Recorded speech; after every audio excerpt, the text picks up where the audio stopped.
As a frontline worker, harm minimisation is about being proactive. It's about knowing when someone's had too much to drink and offering them a water or asking them to leave the venue. When venues minimise harm, we find that there's less violence on the street that's alcohol related. It's necessary to have good strategies for this precinct because it's under a fair bit of pressure. There's been an increase of patrons by about 200%. So it's important that the local community feel that these venues are for them as much as the visitors. If a visitor comes to an area and they know it's safe, they feel comfortable and they're more likely to come. That has an on-flow effect to the local businesses. Within the liquor accord, we've done several measures for harm minimisation.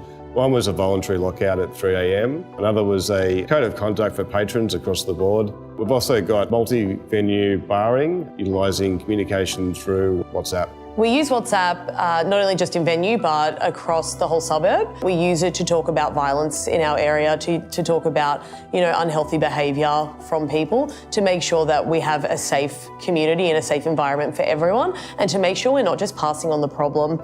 There is nothing worse than having an incident in your venue and that incident moving on to another venue because you haven't communicated to them. The local liquor accord was able to implement a no party bus strategy because we respect our local community enough to say, yes, we're saying no to business because harm minimisation is more important to us and to our local community.